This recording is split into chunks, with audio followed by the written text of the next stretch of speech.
내가 원하는 게 정확히 뭔지를 따져보고 차량을 선택하실 텐데요. 결론부터 말씀드리면 타스만은 글래디에이터의 대체제가 아닙니다.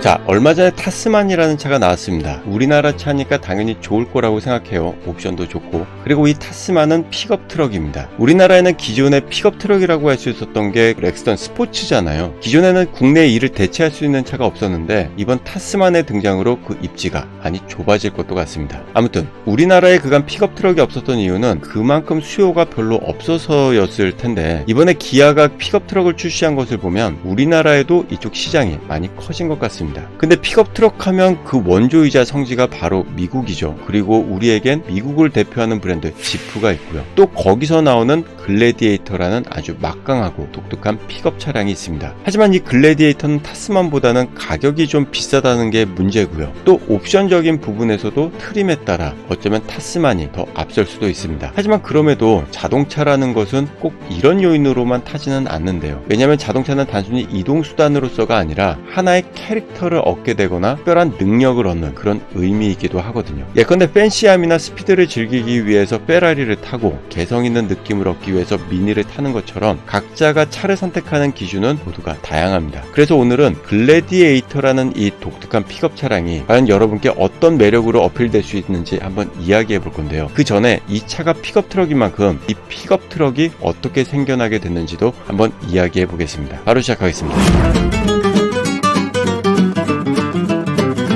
픽업 트럭의 전신은 말과 수레입니다. 수레에 말 대신 엔진을 넣고 실내 공간을 마련하면 이것이 바로 지금의 픽업 트럭의 기본 구조가 되는 것이죠. 이런 구조의 차량은 아직 이런 차량의 명칭도 없었던 시절에 1차 세계대전 전쟁터에서 짐을 실어 나르는데 엄청난 활약을 했고요. 이후 자동차 회사들은 이런 차량을 민간용으로 개발해 보기로 했습니다. 그래서 1920년대 중반부터 포드나 쉐보레가 이런 형태의 차량을 생산했는데 그때 포드가 만든 차량의 이름이 모델 T, 러너바웃 위드 픽업이었고 이게 픽업이라는 명칭의 시초가 된 것이었죠. 그렇게 탄생한 픽업 트럭은 시골길이나 건설 현장에서 흔히 볼 수 있는 차량이 되었고요. 미국인들 사이에서는 주말엔 교회에 갈 때 편하고 월요일엔 돼지를 싣고 시장에 갈 수도 있다는 의미로 이후 다목적의 차량으로 인식되기 시작했습니다. 그리고 1939년 2차 세계대전에서 드디어 랭글러의 원조 MB 차량이 등장해 그만이 가진 사륜구동 시스템을 기반으로 전쟁터에서 어떤 지형에서도 달릴 수 있는 그야말로 대활약을 보여주게 됩니다. 그러자 미국의 다치라는 회사가 이를 착안해 트럭의 사륜구동 시스템을 결합한 것이 최초로 대중에게 소개된 사륜구동 픽업 트럭이었던 거죠. 당시 픽업 트럭은 현장에서 일하는 사람한테 엄청난 인기를 끌기 시작했는데요. 이후 자동차 문화가 발전됨에 따라 속도를 즐기는 스포츠카 시장이 생기는가 하면 누군가는 가족 공간을 중요하게 여겨 매건 시장이 탄생하기도 했습니다. 그리고 이러한 트렌드는 픽업 트럭 시장에도 영향을 주었는데요. 기존의 실용적인 일꾼 같은 차량이었던 픽업 트럭에 고급스러움과 라이프스타일 요소가 더해진 것이었죠. 더 넓고 편한 실내, 히터나 라디오 같은 기본 장비 등이 추가되고 디자인 또한 대중의 눈에 들기 위해서 거듭 진화를 하게 되었습니다. 그리고 이후 적재함의 일부를 개조한 세단형 형태가 등장하면서 트럭은 2-3명 정도만 탈 수 있는 차량에서 대여섯 명 정도의 가족들이 함께 탈 수 있는 차량으로 주말에 캠핑이나 사냥 같은 개인 취미용으로도 적극 활용되기 시작했죠. 그러다 7-80년대 석유파동과 더불어 환경 규제 강화로 인해 픽업 트럭은 더 안전하고 연료 효율이 높고 오염이 적어야 한다는 방향으로 발전을 하게 됐는데요. 이러한 발전은 픽업 트럭이라고 불리는 이 차량이 좀 더 대중에게 다가갈 수 있도록 하는 촉진제 역할이 되었습니다. 그래서 현재 이 픽업 트럭은 미국인들 생활 속에서 이제는 자동차 그 이상의 의미를 갖게도 되었는데요. 최근 한 설문조사에 따르면 미국 남성들이 인생에서 가장 사랑하는 것 1위가 바로 자신의 픽업 트럭이라고 합니다. 그리고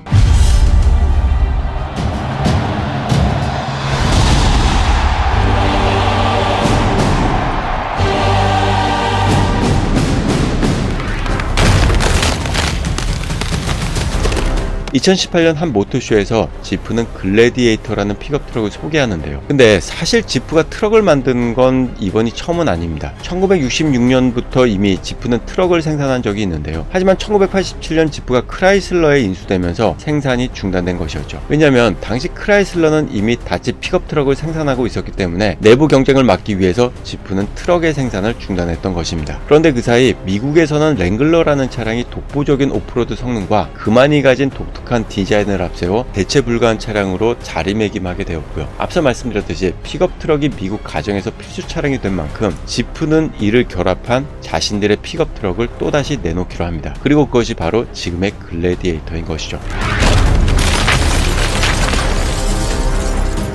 많이들 아시겠지만 이 차량은 랭글러 루비콘과 거의 동일한 구조의 모습을 하고 있는데요. 거기에 후면부를 트럭의 형태로 개조해 놓은 것입니다. 그래서 전면에서 보면 이게 랭글러인지 글래디에이터인지 구별이 안 되고요. 또한 디퍼렌셜 락이나 스웨이바 분리 같은 오프로드를 위한 기능 또한 그대로 가져오고 도어 탈거, 루프 탈거 같은 오픈에어 감성까지 그대로 가져와서 고객들이 항상 원했던 픽업 트럭이지만 아직 경험해보지 못했던 감정까지 제공한다는 것이 이 글래디에이터가 가진 최대 강점입니다.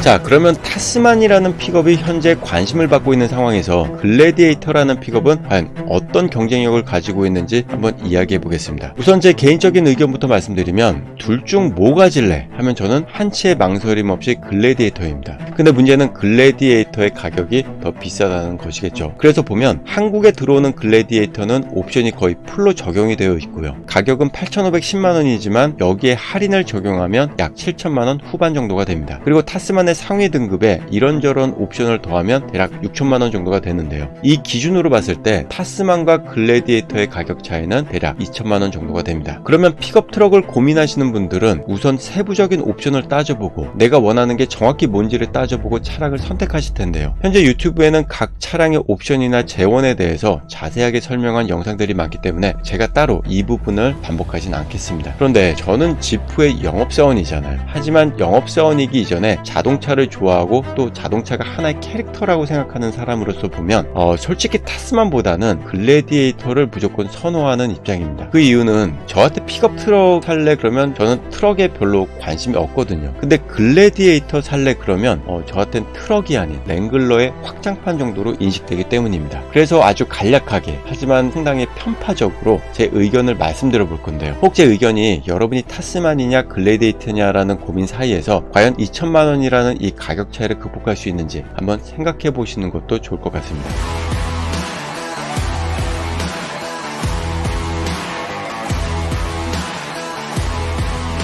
결론부터 말씀드리면 타스만은 글래디에이터의 대체제가 아니라고 생각을 해요. 물론 픽업 트럭이라는 동일한 카테고리 안에 이 둘이 포함되어 있긴 했지만 타스만이 가진 목적성과 글래디에이터가 가진 목적성은 꽤 차이가 있고요. 이로써 이 차량들이 주는 느낌도 상당히 다르게 전달이 됩니다. 타스만은 어디까지나 물건을 싣는 그냥 트럭 같은 이미지가 강하거든요. 근데 글래디에이터는 법규상 트럭이긴 하지만 뭔가 레저의 감성, 캠핑의 감성, 뭐 이런 감성을 가진 차량으로 만약 평범한 남성 혹은 여성분 들이 이 차를 몰더라도 뭔가 감각 있는 사람으로 보여질 수 있게 하는 그런 차량이라고 생각을 합니다. 근데 또 누군가는 그놈의 감성 타령 그만해라, 아니면 얼마나 대단한 오프로드 할 거라고 굳이 그 차를 타냐라고 하실 텐데, 하지만 제가 늘 주장해 오는 것은 차는 단순히 이동수단이 아니라 하나의 캐릭터를 얻는 것이고요. 그 캐릭터는 그 차가 만들어진 배경과 전통 그리고 그 차가 가진 능력치가 어우러져서 만들어내는데, 이런 캐릭터나 그 느낌은 만들고 싶다고 해서 쉽게 만들어지는 게 아닙니다.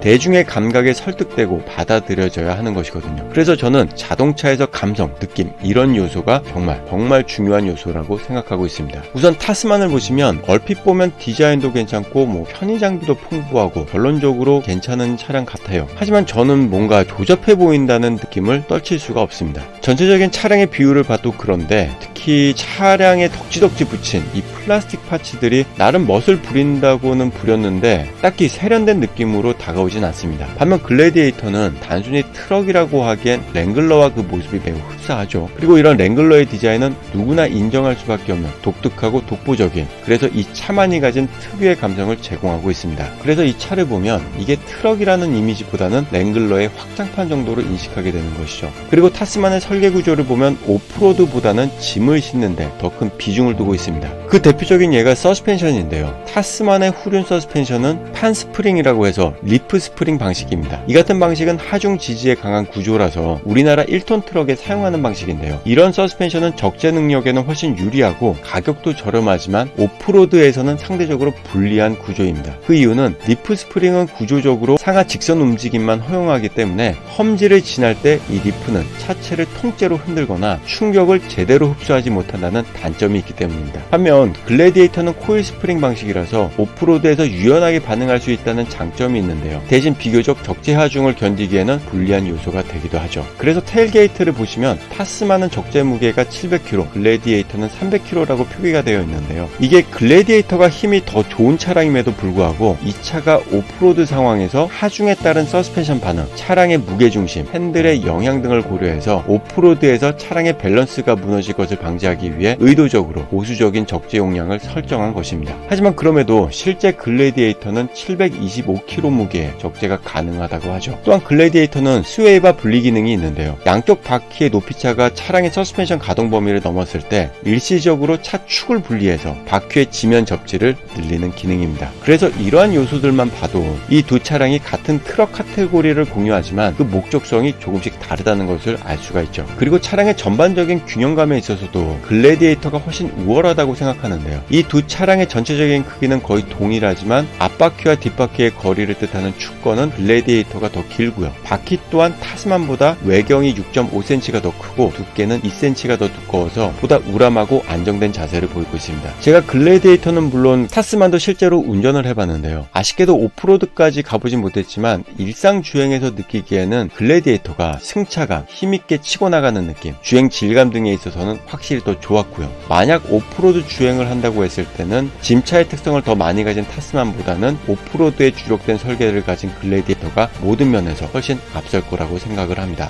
자, 지금까지 타스만이냐 글래디에이터냐라는 이야기에서 제가 조금 편파적으로 글래디에이터 편에 서서 이야기를 했는데요. 사실 타스만은 좋은 차죠. 옵션도 좋고 가격도 좋고. 그런데 저는 이 타스만이라는 차에 별다른 매력이 느껴지진 않습니다. 앞서 말씀드렸듯이 저는 트럭에 별로 관심이 없거든요. 하지만 그럼에도 불구하고 글래디에이터라고 한다면 제가 느낌, 감성 이런 거 좋아하고 그런 캐릭터를 가진 자동차를 좋아하는 사람의 입장으로서는 꽤 매력적으로 다가오고 있습니다. 따라서 실용적인 부분에 가격 대비 효용성을 주로 따지신다면 타스만이, 실용성과 더불어 흔치 않고 아무나 타지 못하는 느낌의 개성적인 캐릭터를 더하고 싶다면 글래디에이터가 좋을 것 같습니다. 오늘 영상은 여기까지고요. 저는 랭글러리안입니다. 만약 이 차량이 마음에 드신다면 제게 연락을 주십시오. 구입은 물론 여러분이 차량을 타시는 그 기간까지 여러분을 도울 수 있는 좋은 차량 관리자가 되어드리겠습니다. 감사합니다.